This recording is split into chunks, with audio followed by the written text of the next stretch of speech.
Hello and welcome to the Precision Teaching Podcast. Hello, everybody. Hello. February version. Yeah, I was going to say February version. It is February. It is 2010. And I am, as usual, happy to speak with you, Doug, and more happy that our now 6 listeners are out there listening to us. Yes.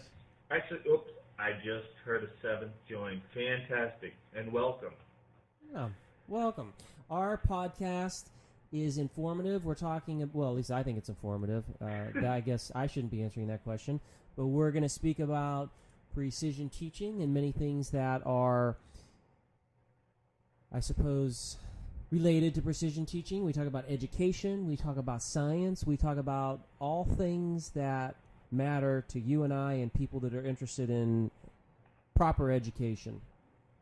Cool. That sounds good. Yeah, it does. Well, why don't we go into our email question? Today, we have an email question that comes from Jared in Wisconsin. And Jared, you may be, well, I can't say you're our first listener. You're the first person I know from Wisconsin that has said you're listening to our podcast, so thank you very much. Your question is, what do you think about discovery learning? Well, what do we think about discovery learning, Doug? Well, you can learn that way. Yes, you can. You know what would be useful, probably before we launch into our discussion, is maybe trying to define, well, what do we mean by discovery learning? Mm-hmm. My take... Oh, would you like to talk about that? No, go ahead. You had my take going, so I'll let you continue. All right. Well, discovery learning, there are, depending on who you ask that question to, a lot of it bases from Bruner.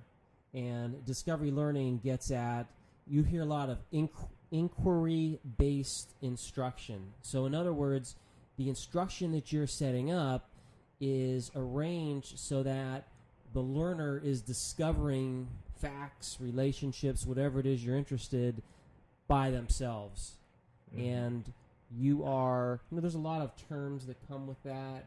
You are more of a guide. You are a facilitator. Yeah. You're not really a teacher. Right. And that I was going to say, because there's inquiry, guided inquiry, and the teacher plays different roles in both. And so they ask guiding questions, facilitating the student to kind of discover that knowledge, as you mentioned. So, what do we think about it? That is the question. What do you think about it, Doug? You go well, first. I still go back to what I said first. You can learn that way.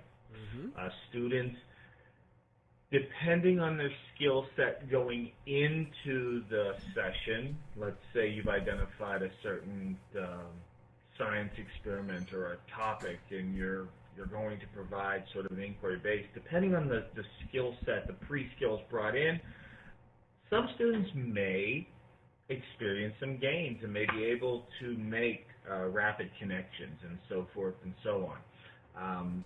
Both of us come from a special education background, where I think it can be maybe a less effective, less efficient way of learning for students who don't have those skill sets or pre-skills necessary to make those connections.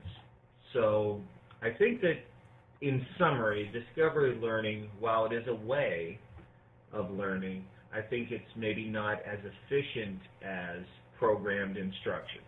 I'll let you go from there. Yeah, that's I think a good way of generally getting at this issue of discovery learning. There are many people who are enamored with discovery learning, and everything that is in the classroom has to be discovery based. I do not dispute the fact, as you said earlier, that yes, people can learn through discovering, but the question is that the best way that we should be teaching? And for some kids, that discovery might not be as forthcoming as possible. So you have a classroom, you want to teach a kid something, And, kind of the idea that goes with the discovery learning is, this is an underlying assumption that some people make, is that it's more meaningful if you discover it versus if someone just tells it to you. And that certainly hasn't been proven. That's just someone making the assumption. But nevertheless, if you have a student who you want to learn, let's say, letter sounds, which way is going to pay off? Is it going to be the discovery, that kid figuring out, okay, what do these little squibbles, what sounds do they make? Or we say, hey, kid, here's this sound that makes this sound. We directly, explicitly teach it to him or her. And when you look at it like that, and of course, right now, Doug and I are just speaking about this logically, but the other idea is to look at the studies out there and see what have people learned about discovery learning versus non-discovery learning. And you can find different studies out there that will tell you different things. Mm-hmm. But of course, what's always interesting is when you find that discovery learning works in most of the studies, what you'll find is it's working with kids that have a certain background, a certain background's not the word I'm looking for. Foundation. They bring in those pre-skills that make the inquiry efficient for them, but that isn't necessarily all kids. Yeah, it would be great if you had a bunch of kids and you could set up conditions and they just figured it out and they quickly discovered it, sure. But if you look at an educational system, what is our job? Our basic fundamental job is we have this information and we need to get that information to the student. And anything that makes that process quick and efficient, and the kids can retain it and they can build upon it, those are the systems that we want to encourage. So I think Doug and I, I'm probably speaking for you, we don't oppose discovery learning, and I don't know that anyone should oppose discovery learning. It's a question about when. When should you do discovery learning? When is it most efficient? And when will students best benefit from using that type of approach? And what we know is in things like reading and math and trying to set up those skills to begin with, an explicit approach is much more favorable than one that's based on discovery, especially when you're working with kids that don't have those facts that are readily apparent.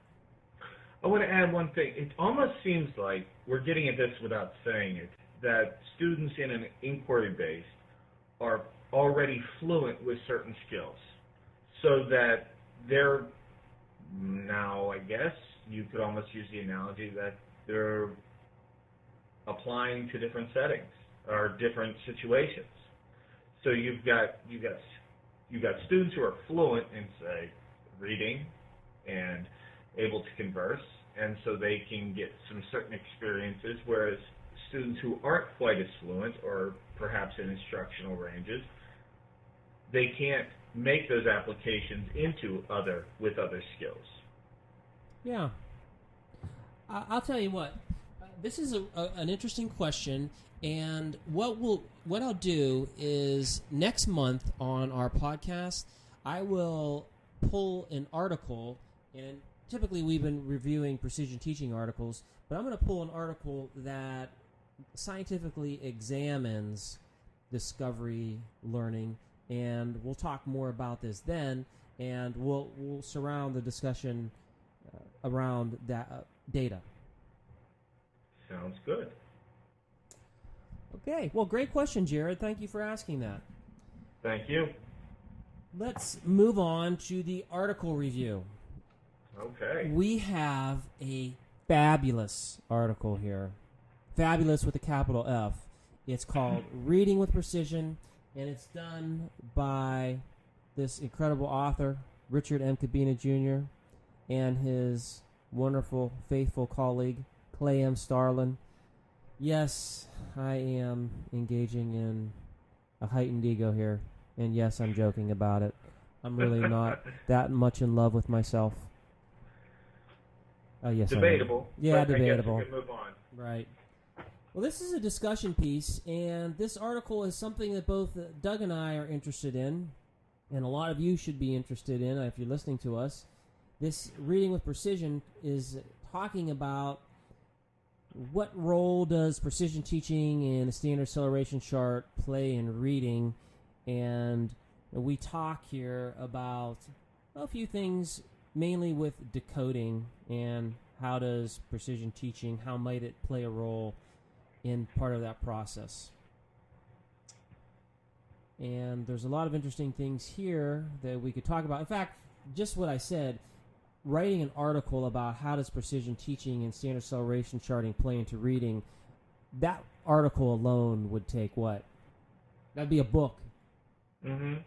Because reading, as we haven't said this before, we'll say it now, is an incredibly complicated process. That doesn't mean we don't have, the science of reading hasn't shown many facets that allow us to understand how that reading process works. I think I can say this pretty safely, that there are preferred ways of teaching reading. And I say that not just based on excitement. I say that based on data of many people outside of precision teaching world, outside of direct instruction reading, just the whole science of reading, where we know a lot. We know how kids learn to read, and it doesn't mean there aren't still things for us to learn, but we have a very solid foundation of understanding of this is what's part of the reading process. So we take precision teaching and say, how can we use that to help in reading? And in this article, what is being talked about is decoding. So what is decoding? And talking about performance standards, what's a performance standards, and how do those relate? Basically, what we talk about here is what a performance standard is. I guess we can take a minute and talk about performance standards. I know we've probably talked about them before, but it's still good to talk about it to understand this article. When we talk about performance standards, what we mean is anything. If you just hear the word performance standard, what do you think of when you hear performance standard? Now I'll ask this to you, Doug. What do you think of, me? generally speaking, what's a performance standard in general? I guess it would be the behavior. I don't want to keep using performed in the definition, but go ahead. The behavior performed to a level that is a set. There's a set level that behavior must be performed to for something to happen. So if it's in reading you have different performance standards, but even in diving there's certain standards they look for in the topography of the dive for grading. So you have to do it to a certain level to meet that standard. Yeah, that's good. If we think about performance standards in general, even if we don't apply it to behavior, we can move performance standards to behavior, to anything. If you think about construction and you're building a bridge, what is a performance standard for some load-bearing structure? Well, the performance standard would indicate if you do X, Y, and Z in this construction, it will perform in this specific way. So you have a standard that reliably will predict a particular performance. And whether that's construction, engineering, or medicine, behavior, fundamentally what a performance standard means is that whatever this criteria is, there will be some predictable, reliable performance that's associated with that standard. And that's what you said, Doug, in regards to behavior. A performance standard means if you are performing at a particular level, whatever that criterion is, whatever that standard is, then we would expect this particular behavior to follow. And with precision teaching, when we talk about performance standards, the way we define it is if you can perform at a given frequency, then we expect a certain level of retention, endurance, and application. Mm-hmm. And we're still learning about that. What level of performance do you reach at? Do you always, how much retention do you get? How much endurance do you get? Will it apply? Under what conditions make it more likely to apply? And we're still discovering that. But fundamentally, that's where we're at right now in our science. And we're also looking at, some people are looking at other different features that may occur with these standards. But right now, we set it with retention, endurance, and application. So, with that as a background, a performance standard for reading, if you engage in a particular behavior that reaches certain criteria, then what we would expect is some level of retention. We would expect some type of endurance and some type of application. Pretty much, you could, if you're interested in science, the rest of your career could be just looking at performance standards in different aspects of reading. Mm-hmm. And how there's just so much to do and so much to learn. But this article here talks about performance standard in relation to decoding.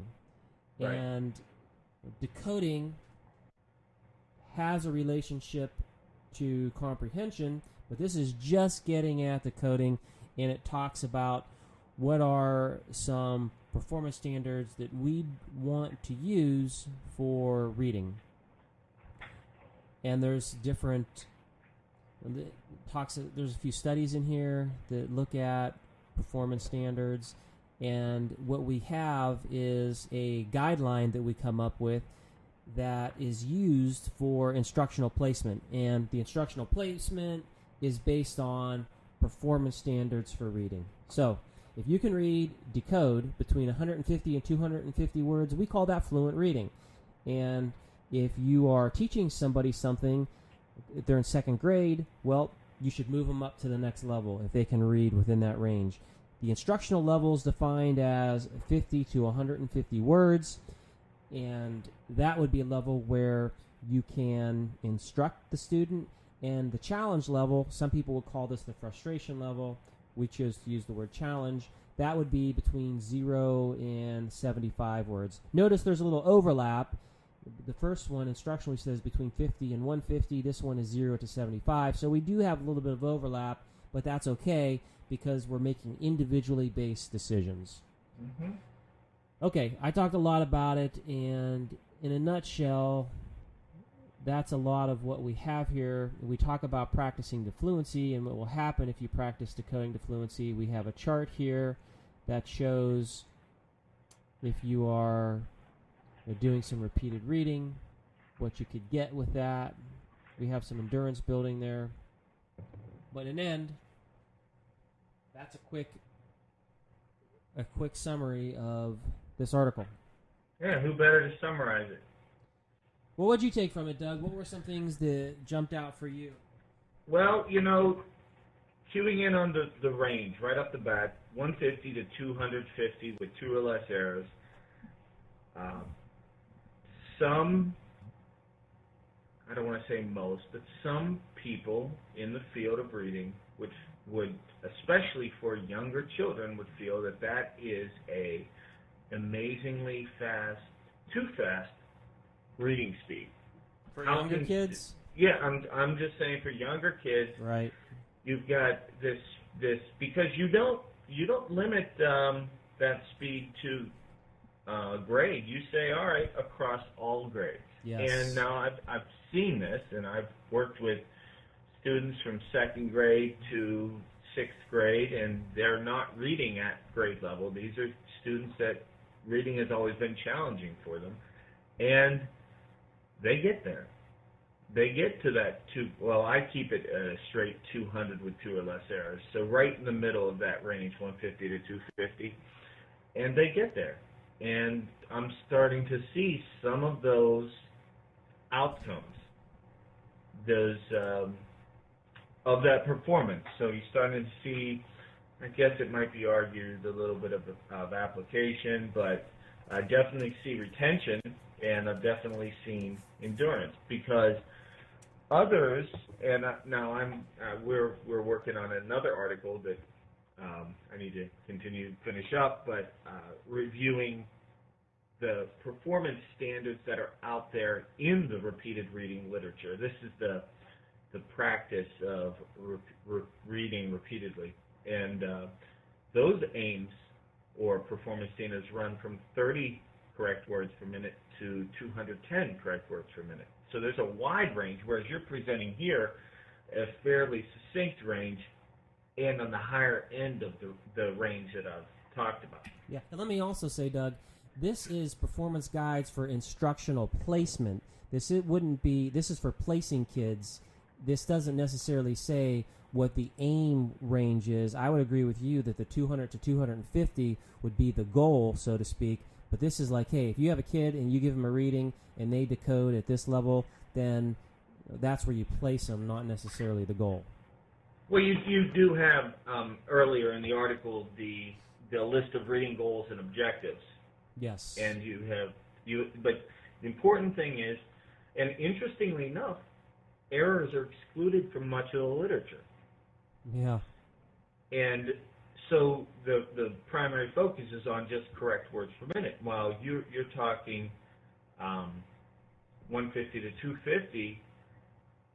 That student could still make 10, 15, 20 errors. And if you're talking about decoding, back in your article, as decoding plus fluency moves towards comprehension, well, if you're not reading accurately, you're not moving towards comprehension. So I'm keeping the range, and I'm starting to see those outcomes. In fact, I just had a student who met the performance standard 4 months ago, and he read 206 with 2 errors, and he read 4 months later 199 with 3 errors on the same passage. You make a good point.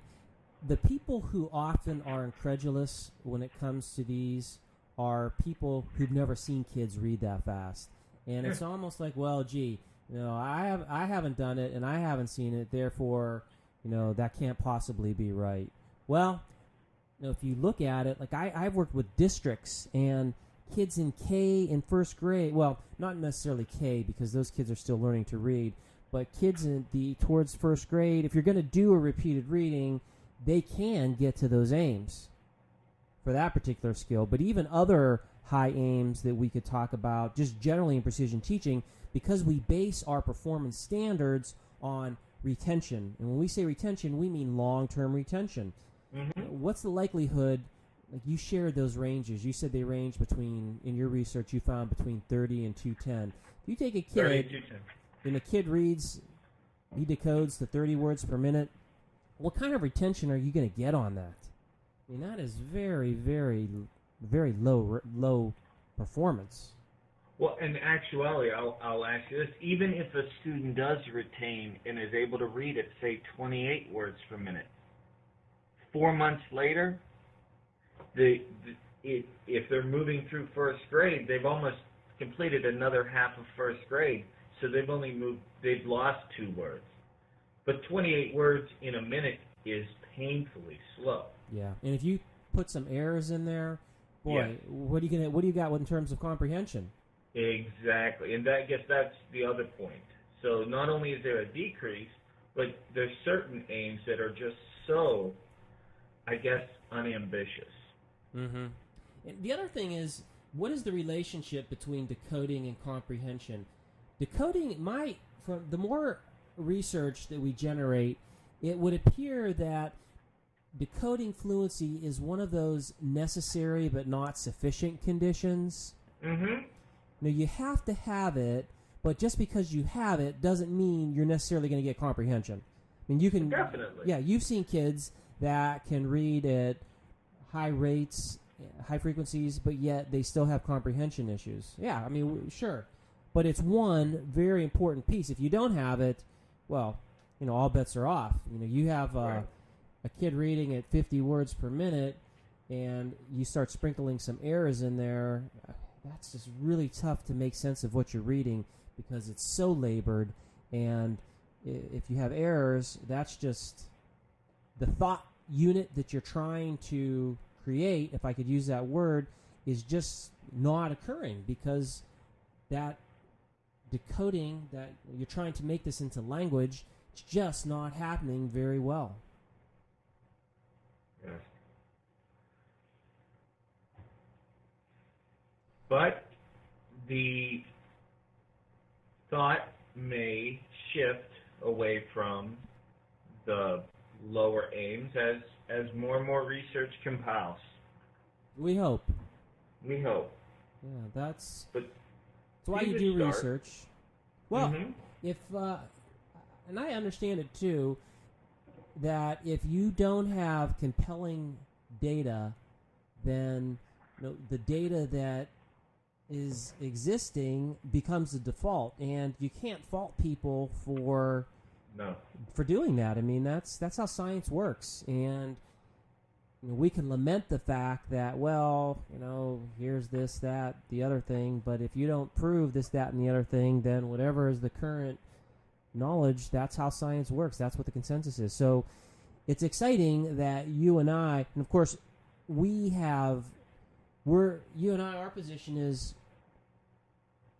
we're very fortunate in that we're the recipients of lots of people who've done this clinically, and we know the things that we talk about. We've seen it before. We've done it ourselves personally, so that we now can take that knowledge and look at it more systematically and control it and do research. Then that's part of our position. We may not be out there on the front lines directly working with kids anymore like when we were teachers, but yet our contribution is to do this research so that those teachers who are out there working directly with kids, they can take this information and do what's best for their students. Right. Whew, I feel like I am really out there today in terms of the excitement level. I'm passionate about reading. I know you are too. And this is part of the research that we do, so it's easy to get fired up on these issues that we see all the time.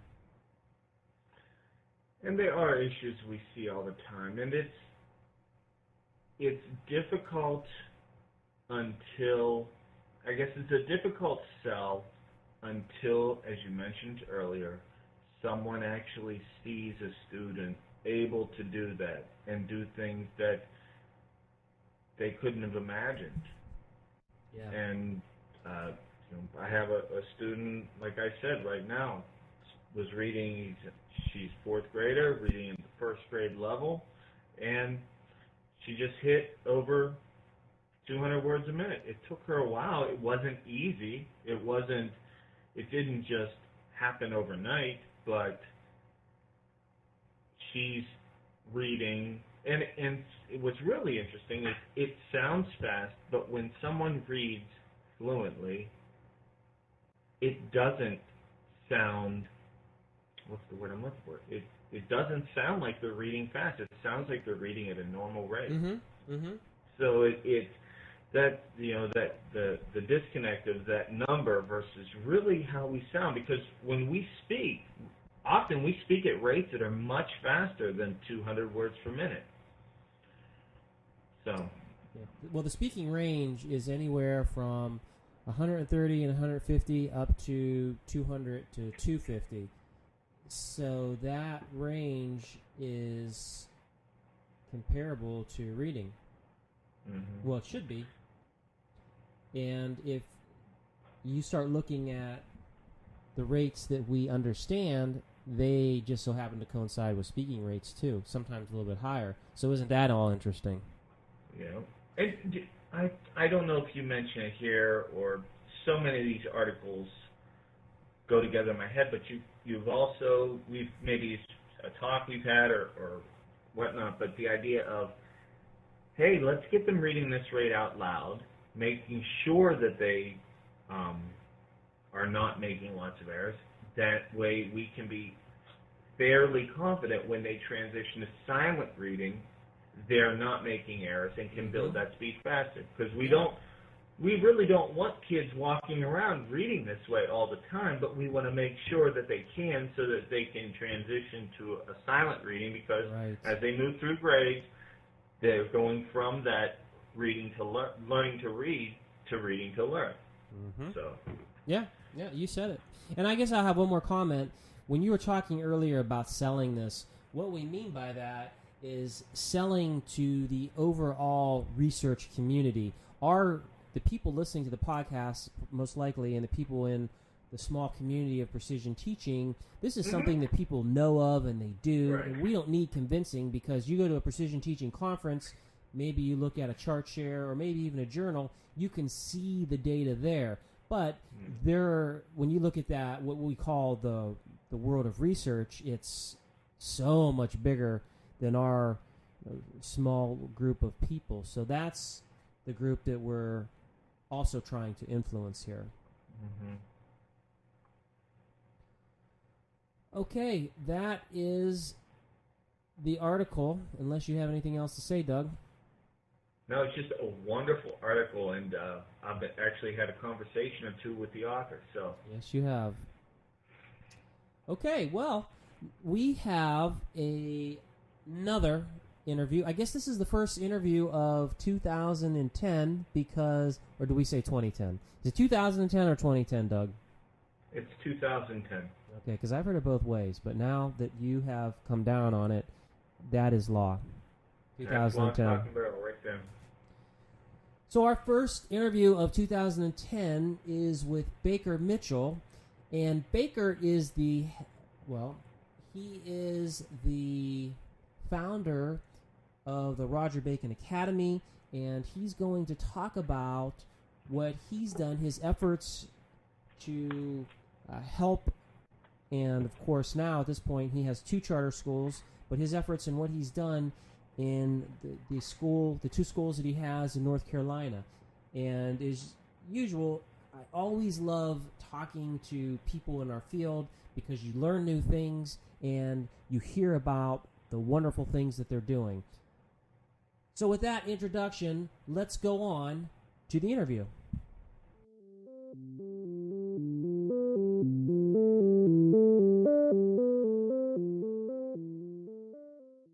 I would like to welcome Baker Mitchell to the Precision Teaching Podcast. Baker, welcome. Thank you, Rick. Glad to be here. It is really nice talking with you.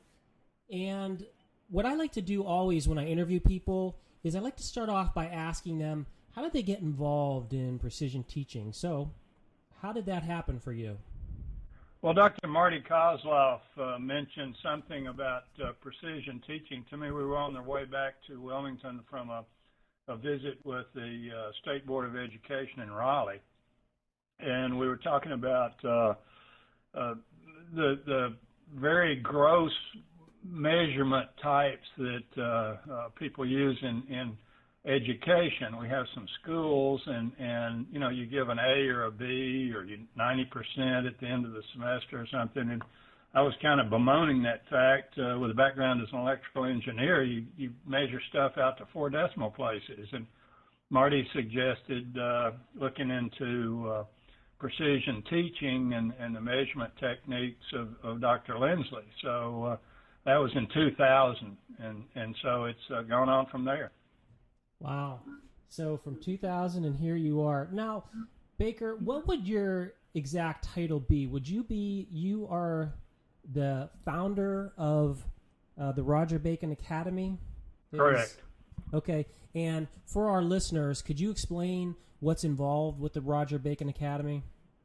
Well, the Roger Bacon Academy is a management organization, and we manage charter schools. And we have contracts with 2 charter schools here in North Carolina. One is the Charter Day School. It's 832 students in grades K through 8. And the other is that school is 10 years old. And then we have a newer school in Columbus County near Whiteville that's 4 years old, entering its 4th year, and it'll have 450 students in K through 5. and Roger Bacon Academy manages both those two schools. I see. So the charter day school is the one in Wilmington, and that's the older one? Yeah, it's outside of it's 14 miles outside of Wilmington. The official mailing address is Leland. Ah, okay. And the other one is newer, and that's in the same area? It's about 45 miles due west outside of Whiteville, North Carolina. They're both very rural schools. And both of them are charter schools. So the way the charter schools work is whoever would like to come to either of these schools, the charter day school, and I didn't catch the name of the second one, but they could go to either one of those schools. Yes, that's correct. Any child in North Carolina can come to those schools. Now do you have busing, or is it their own responsibility to get there? We don't receive any transportation funds from the state. The only funds we receive are the operational funds, nor do we get funding for facilities. So facility rent comes out of our operational funds, and the transportation is provided by the parents. I see. And you have been, okay, so the one since 2000, that's been over 10 years. That how would you describe the curriculum? It's pretty much a standard direct instruction curriculum. Our school is based on 3 laws. The first law is reward good behavior. You'll get more of it, and of course that's the standard ABA position, and it trickles down into classroom management. And then once you have an orderly classroom, the second law is teach to mastery. Every child will learn, and that's the direct instruction from Zig Engelman, and instructional goals by Mager. So we follow those two. And then the third law is watch the children. They'll show you when you've broken Rule 1 or Rule 2. If they're not learning or they're not behaving, you're not following one of the first 2 laws. And really, Rule 3 is where precision teaching comes in. Watch the children. If you want to find out if a teacher's good or not, don't watch the teacher, watch the kids. If they're on task and they've got their rates up, then that teacher's doing a good job. I have to say, it is just amazing the pure simplicity but yet genius of those 3 rules. And you wonder why more schools can't follow those 3 basic rules. Well, I think they place a responsibility on the teacher to execute. The premise is that every child can learn if properly taught. And so the teacher has to assume a pretty big responsibility. And you go one notch up to management level, and so that scales up to every teacher can teach if properly supervised. So that in turn puts the heat on Mark Kramer, the superintendent, myself, and all the people in management. Now, Mark Kramer is the headmaster or the principal of the charter day school. Well, he was. That's now Jennifer Beamer. Once we got 2 schools, we had to call him a superintendent, and each of the schools has a headmaster. I see. And I'm assuming the reason why you have 2 schools is because you have been very successful, and I don't have to assume that. I know that is the case because I've had the personal pleasure of visiting you before, and beyond what I've seen, you've been recognized, and I guess it's safe to say you now have award-winning schools. And well, you'd like to think that, but North Carolina has a cap on the number of charter schools. We're capped at 100. So, those are all chewed up, so we're kind of stymied in North Carolina. So we're looking at other states in which to expand our management techniques and operations. Wow. Only 100 charter schools for the whole state? That seems a little odd. I wasn't aware of that rule. Right. That was part of the wrestling, the political wrestling that went on back when they passed the charter school law in '96, I think. Of course, the teachers were very opposed to it because we only need 50% certified teachers in middle school and 75% in lower school. So I'm curious, from a management perspective, how does something like precision teaching help you, and how does it play out in your school? Well, of course, the direct part of that is that it helps the student. There's a self-motivational part. They all learn to drop their own diets, and they each keep their own chart. And they chart daily a reading words per minute thing. There's a 1 minute. I know a lot of people like to poke fun at those of us who are kind of locked into 1 minute timings. But if you've got 900 students and you're trying to train new teachers, you need some uniformity. Mm-hmm. So we do 1 minute timings in reading and math, and the difficulty increases throughout the school year. And that's from kindergarten on through middle school. So it helps the student and the teacher, of course, but more importantly, those data are input into a central database, and any of the coaches or supervisors or lead teachers in each grade can look at the class as a whole and see how that class is progressing on a daily basis. Is the median of the class climbing as it should be? What's the acceleration of the median?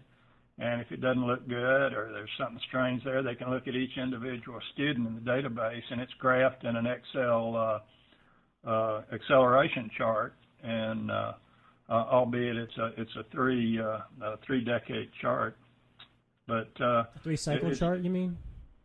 3-cycle chart, yeah. Mm-hmm. And so it's a good management tool because it lets the managers watch the students, and that tells us what the teacher's doing. Is that so? You have this Excel system, but you can see the students' charts, but I guess you have more than that, where it also somehow collapses the data, and it will also do means and medians and other statistics for each class. Am I understanding that correctly? Right.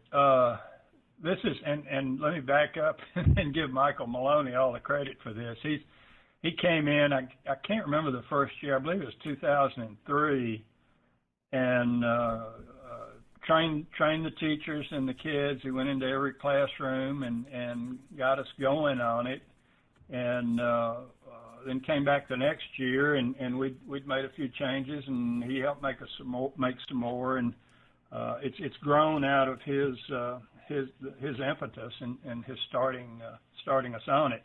And one of his things is that for each class, you plot it. Looks like kind of like a stock chart, a daily stock chart, and you've got a bar for the high, and a dot for the median, and another bar for the low within the entire class. And so when as soon as all the data for a class is entered, you can actually do that on an Excel spreadsheet or an Excel chart. I'm sorry, and it looks like a standard acceleration chart, but rather than dots, it's got the bar dot, the high bar, the dot at the median, and the low bar for the low, and it's everybody in that class. Wow, there is some wonderful potential for all types of different database decisions. So that's the management perspective. I can see how they use it. How does this play out for a teacher in a classroom? Well, hopefully she's watching that, and she's more keyed to the individual student and would see all their charts. And it's amazing if you look at, say, a daily charting over, say, a 2 or 3 month spread, you can very clearly see a kid who's, say, his parents were separated or something, or he had a death in the family. The dots start bouncing around, and you can see that on the chart and go back and say, hey, what happened that week, or what was going on. You can look at a kid's chart or look at a class's chart of their medians and tell when a teacher was out and there was a substitute in for that week. It's fascinating, all the stuff you can see from it. I'm wondering, how does that work logistically with a teacher? So you have a classroom of maybe 25 or 30, and then the kids do their timing, and then, I mean, how could you just play that out, what that looks like? We've cycled through a couple of different ways of doing that. Originally, they do the 1 minute timing, and then the teacher would pull the class roster up on the Excel spreadsheet on her computer, and each of the kids would call out their corrects and their errors. And there was some intrepidation about, calling these numbers out and everything, but the kids took it well, and we stress that they're not competing with anybody else; they're competing with themselves. Mm-hmm. And it's and it doesn't matter where you stand relative to other guys. It matters only where you stand relative to what you did yesterday. And if you're not making progress, it's not your fault. It's go get some help from the teacher. But I think one of the things, reading it out loud and letting the teacher plug in the number, the teacher wasn't forced to look at the overall week's progress. She was just seeing it today and then tomorrow, today. So we switched over and said maybe it'd be more effective to put this in on a weekly basis. And so the kids give her their charts with the data on them, and then she takes those and they write down the numerical value and drop the dot for each day, and then she takes those charts and puts them in. Either she does it or the classroom assistant does it on a Friday. So it's going in weekly now, and I think that's a little better because she gets to see the entire week. Wow, I really like that system because you have the students who are self-charting, so the teacher could immediately walk around, look at what's going on, and then towards the end of the week, it becomes more of a, okay, the teacher's already done her job in looking at the data, which is the main thing, but then you have that second level of analysis where everything is being collected, and then other types of decisions can be made. How low does what's the lowest or the earliest classroom you have charting, like in terms of grade or age? Well, I mean, we're keeping charts on everything.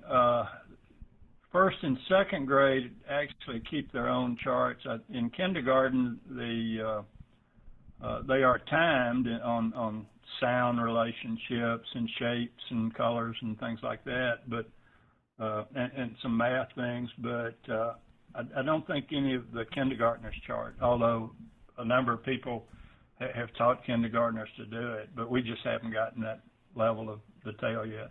Yeah. Well, my whole thing is, when you start with kids that young, you can't chart before you know your numbers. And if some kids are just learning their numbers and just learning what a graph is, it's difficult to teach them to chart if they don't understand, 1, 2, 3, and so on. That's right. That is very. I think you can always run into that when you work with the really young kids. Mm-hmm. Wow. So you have the whole school. So your school starts in K and goes to what, 5 or 6? The elementary school goes to 5, and that's where the Columbus school will be next year. We're here in Wilmington. We're at K8. I see. And through all of this charting, how does that? What have you? What are some discoveries you made in terms of? You said you use direct instruction, so I'm imagining you use direct instruction reading, and use it for math and writing also.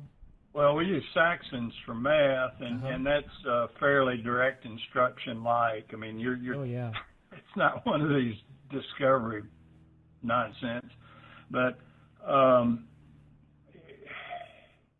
it's interesting. We've gone back and beat the data pretty heavily on correlating the timings and where a kid gets in correct words per minute, to correlate that with his SAT scores, with his EOG score, the end of grade tests that are given here in North Carolina, and actually there is some fluency built into Zig Engelman's direct instruction. They're called checkouts, and you have a checkout depending on where you are, either every 5th lesson or every 10th lesson. But the goals that the kid can pass the checkout with are notoriously low. And when we've tried to correlate checkout speeds with or rates with any of these other measures, it just hadn't been there. So, and we've kind of rearranged things. We've reconfigured the checkouts. We've written our own stories on which they are to do their checkouts, and incorporated some comprehension stuff that I know when you're just reading for speed, the kids, you go back and ask them a question, well, they can't answer that. They weren't keyed to the fact that, well, they had to remember what they read, but it's a fairly simple matter to tell them, hey, I'm going to ask you some comprehension questions at the end, and then they start keying on it automatically. It doesn't seem to pose an additional skill. They just flip a switch and go into recall mode and do it. I think you found that out too, haven't you, Rick? Yes.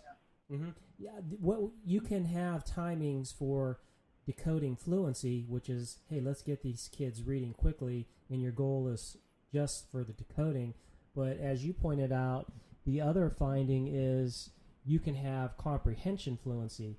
And I am so excited about that. There's very few people that are doing it, but there are some people doing it, and I'm just really interested to hear more about how you are doing that at your school and what you're finding.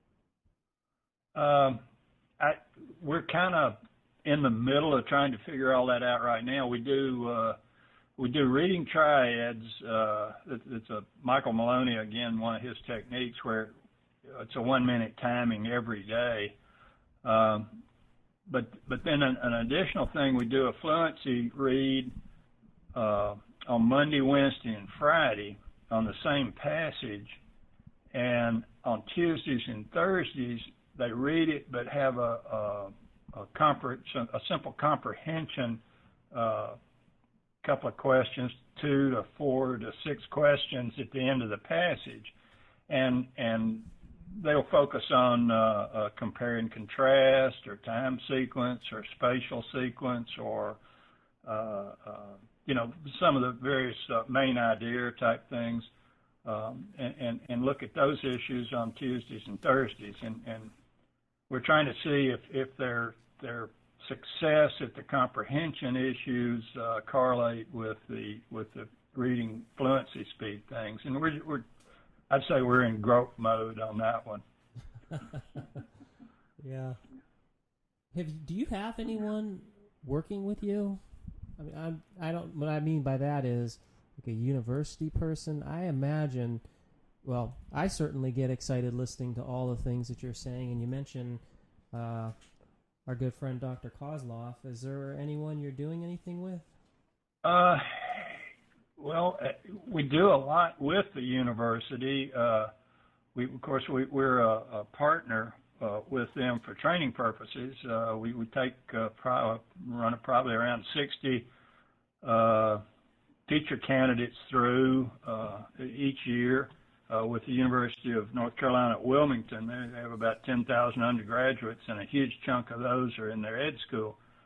So we take we do a semester's training with those. Also for their management school, they offer a master's degree in school management, and we take some of those folks we'll take those guys for a year, and they're part time, maybe half time, but learning about our management techniques. So yeah, there's a lot of close cooperation. We even have an ABA. Dr. Carol Pilgrim has a master's in ABA behavior analysis, and we have one of her students out there working under our certified behavior analyst. So we're real close with the university on training and that sort of thing. On the research end, trying to tie this stuff together, we haven't been as successful in attracting interest. The sociology department had a fairly large project in an inner city area in Wilmington called Hillcrest, and we tutored Carrie Andrews, our associate superintendent for direct instruction and reading, tutored them on 100 Easy Lessons, the direct instruction workbook that you can buy in all the bookstores for homeschooling. And so he took 100 Easy Lessons and taught these tutors to use that, and then they had an after-school program for these kids that were behind and weren't reading and were referred in, and they ran about 30 kids through 2 years ago, and it was very successful, and a lot of people it made a lot of noise locally. Hey, you can get these kids reading. They're fourth graders. They can't read a lick. They come into your 100 Easy program, and in 6 weeks they're reading. What's going on? Why aren't we doing this at school? Why aren't we teaching teachers how to do this? So we're winding down the second year of that program, and I think we may see some heightened interest in getting more detailed statistics and research data out of what we've been doing. Those results always intrigue me, and I've had experiences similar to you where we've done some things and we've had success, and locally you may hear some people interested in it, but I'm always a little displeased that the people in general education just don't pick up on these techniques that we're using. And I'm wondering if that's a similar thing to you.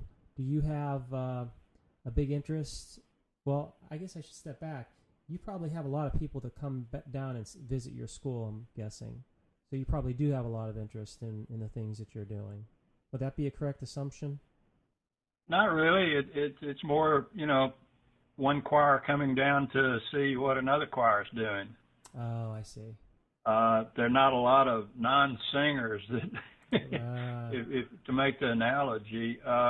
And I think there's just an incredible amount of political pressure on any kind of instructional technique that guarantees success if the teacher executes it properly. And so you've got the teacher in the hot button on the hot seat. I had a newspaper reporter come out and visit, and she said, "Gee, this looks really great, and it's obvious all these kids are learning, but doesn't that put a lot of pressure on the teacher?" And I thought, I didn't think. I said, "My goodness, I certainly hope so." I said, if I'm getting a heart transplant, I want that doctor to feel some pressure to execute correctly, or if I'm in front of the judge on a criminal charge, I want that lawyer to feel some pressure to execute my defense correctly. And so I don't, where does a teacher as a professional get off being in a job that's pressure free? Mm-hmm. And of course that was edited out. That's unfortunate. We get a lot of, I think that begins with the education where I work in the ed school, because it's not only that you get a lot of, well, if you really want to be a good teacher, you have to have creativity, and you really need to have creative teachers, and that's the answer. But if you think about it, most teachers graduating with a 4-year degree, what are they really specifically trained in to become more creative? And we've been struggling with how to create creative people for years, but even if you did have creative people, all of the engineering that goes into creating a program like direct instruction takes years, and it takes lots of training in instructional design, and it takes field testing.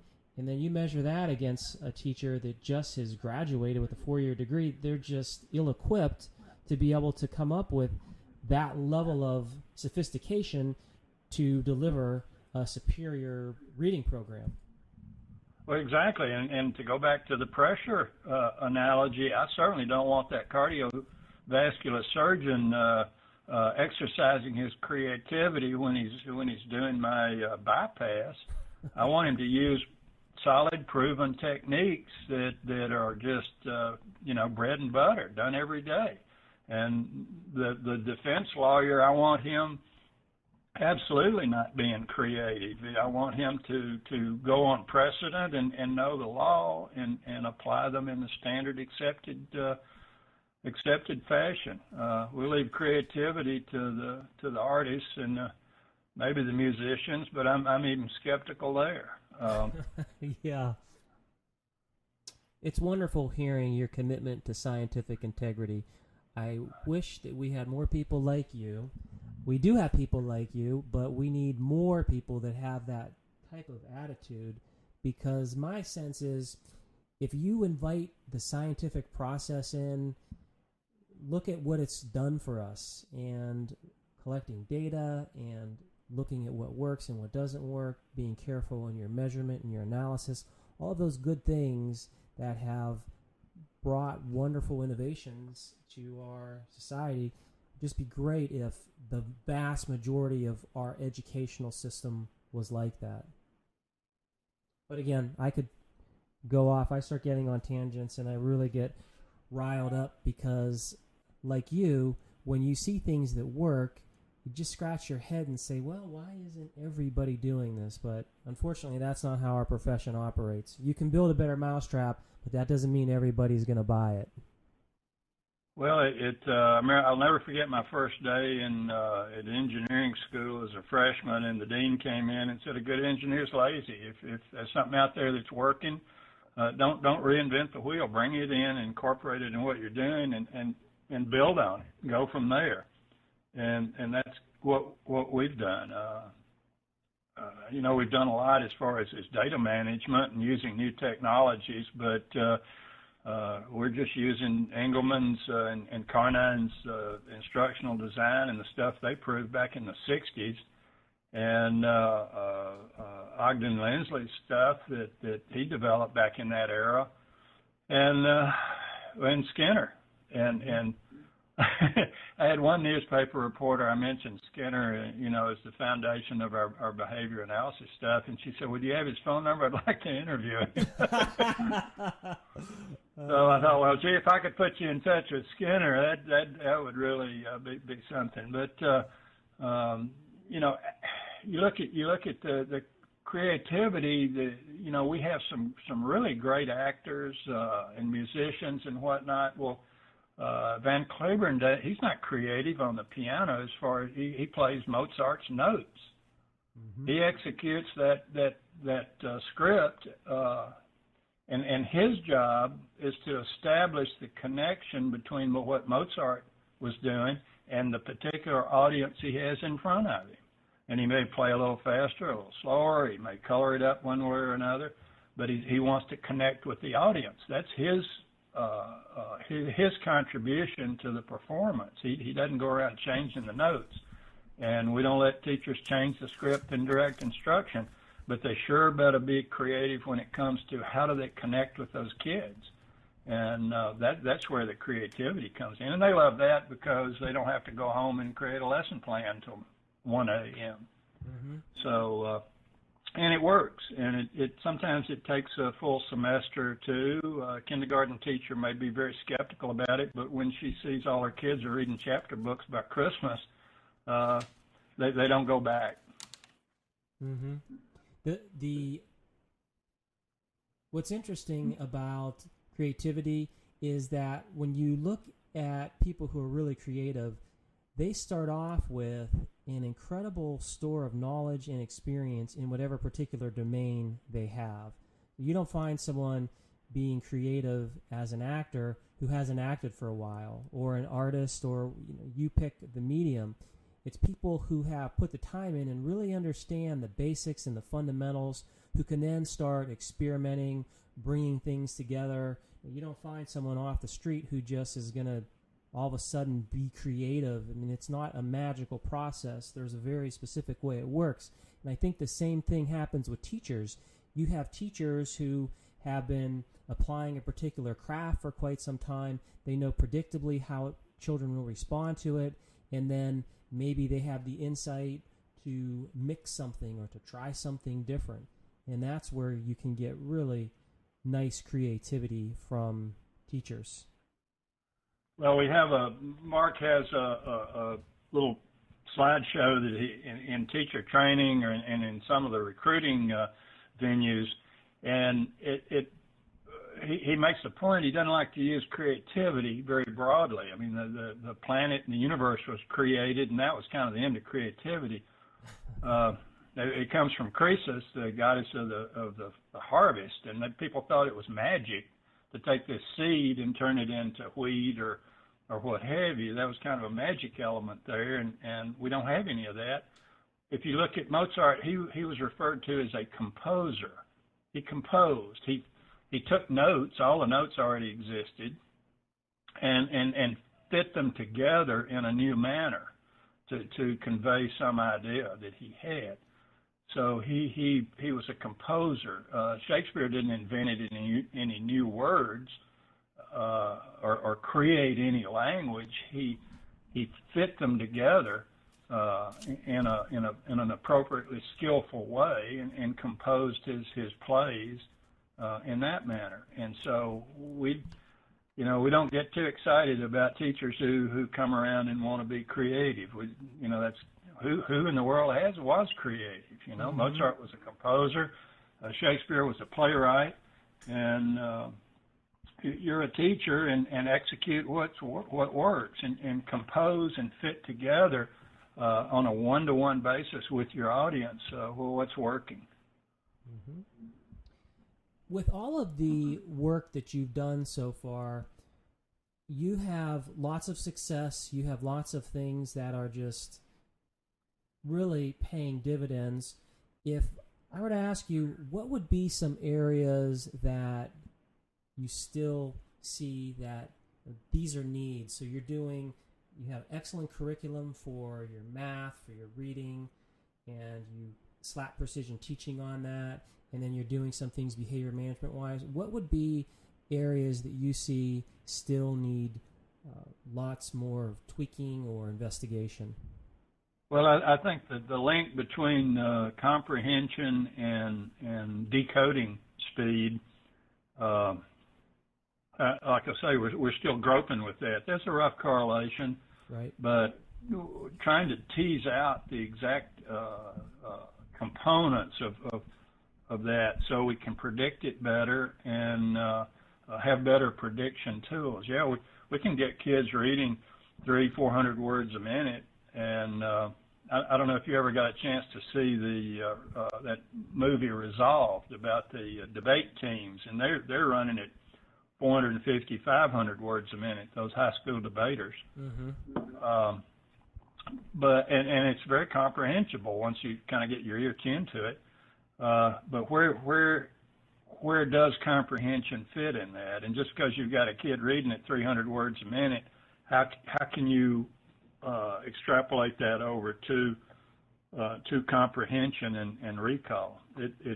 We certainly find it enhances endurance, but that's one area. The other area is in data management and data presentation. We're in the throes of recasting the Excel platform that we have with all our worksheets and links and all that sort of thing, recasting that into SQL, and that'll let us better integrate all of the data on a kid, and we may get some clues about his reading from looking at his math scores or something of the sort that might be totally unexpected. And what's next for you? And you have some things that you're doing, but in terms of a 10-year plan, what do you see as the big things down the line? Expanding. You mentioned expanding to other states. Yes, that's our focus at corporate right now is looking at other states that don't have caps, Georgia, Arizona, and other states like that. Anything imminent, or still just in the works? Well, we thought we had a couple in the bag, but we kind of got ourselves wedged sideways in the political process and got outmaneuvered. So we're still on a steep learning curve on how to deal with state bureaus and state boards of education, and they don't look, if you're not discovery, child-centered, blah blah blah. Multiple intelligences, we're having to recast some of our promotional material to appease those people. If you come in with a direct instruction approach, you get put in the round file pretty quickly.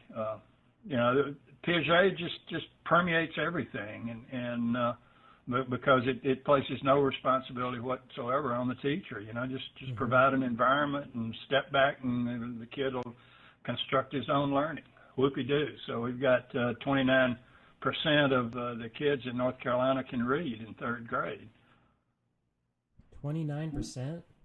That was the last it's fourth grade. That was the last NAEP score of proficiency. I think it was like 29%. It was under 30. Yeah. Well, we're a little bit better, but still, I think our scores were maybe somewhere in the 40s. But regardless of whether you're in the 40s or even if you're in the 50s and 60s, you should be in the high 90s. Oh, no question. No question. And we're not there as a school. We've got over half our kids are free and reduced lunch. We've got about a 14% population of EC kids. And we really like them because we get an extra $3,000 a kid for that. And we do a good job with them, but we're still only, 86%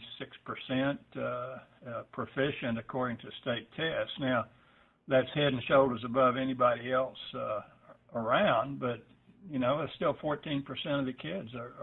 We've got to see. That's our challenge.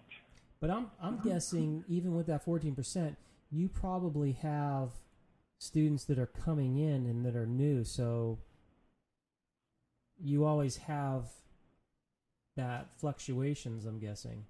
We do. We get a big influx at sixth grade that we did not have in elementary school.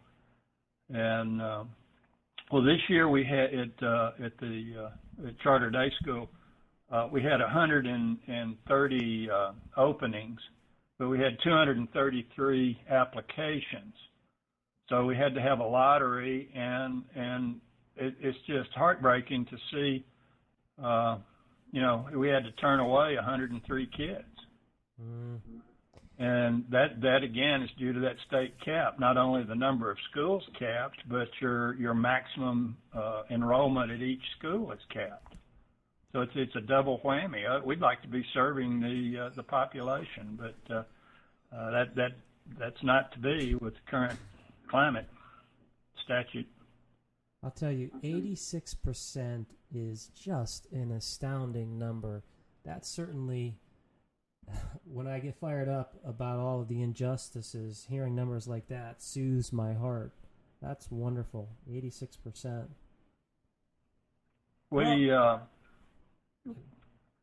in 2005. I'm sorry. Yeah, go ahead. I'm sorry. I was talking when you were talking. That sometimes happen. Please go ahead.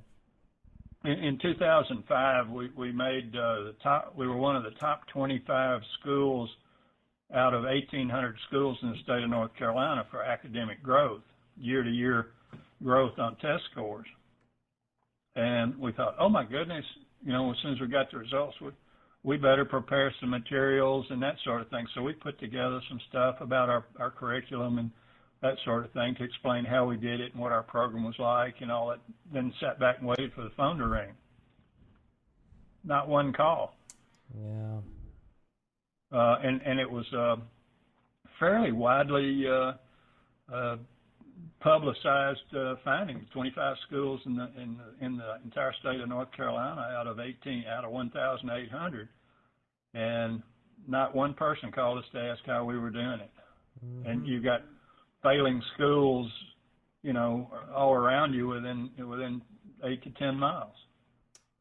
So that the incentives, the contingencies are not in place for reinforcing success, really, for the kids. Yeah, people just don't understand that about the educational field. It's like I was saying earlier, if you are in business and you build a better mousetrap, people will buy that. If you are in medicine and you create some type of drug that cures something, people are going to use that. And in fact, the generic makers are going to try to steal your idea. But in education, it doesn't work that way. And boy, that's just so unfortunate. And of course, we could probably sit here and spend a long time and think about all the problems that are part of the system. It's never just one thing. It's lots of things. But boy, I just it makes you really want to. It makes you scratch your head on the one hand, and then on the other hand, sometimes it makes you want to bang your head into the wall. Yeah. Well, Baker, we are getting towards the end of our interview, and before we go, I'd like to ask: is there anything that I should have asked you, or anything we didn't get to talk about that you wanted to talk about? No, I think, anticipating your audience, I think we've probably covered most of the things we see on the listserv and issues that come up. Well, I want to thank you then for taking time out of your busy day, and I really am impressed. I think I've said this to you before personally, and I probably said this publicly too, but the work, one of the things that I love about our field is you meet people who are passionate about helping kids, but it's not just the passion, it's people that put their money where their mouth is, so to speak, and do the hard work and use these methods and really do a astounding job helping children achieve. And I thank you for all the work that you're doing, and I thank you for being on my podcast today. Well, I'll tell you, Rick, as an avowed copycat and plagiarist, I can't help but thank Thaddeus Lott, who ran the model for our school in Houston at Mabel Wesley Elementary, and guys like Engelman and Lindsley and Michael Maloney that put it together. And the execution of it is fun and easy. So I don't want to fail to put the credit where credit is due. Mm-hmm. Well, thank you very much, and I appreciate you being on the Precision Teaching Podcast. Well, thank you, Rick. I enjoyed the opportunity. That was a wonderful interview, as usual. You agree with me, Doug? Yep. Of course you do. I always agree with you. You always agree. That's the default answer. Do you agree with me? Yes. Well, that brings us to the end of our Precision Teaching Podcast. And do we have anything else to talk about, Doug? No, that's my default answer too. All right. I would like to thank all of you for listening, and on behalf of Doug Kosowitz and myself, this is Rick Cabina. I'm signing off, and we look forward to seeing you next month.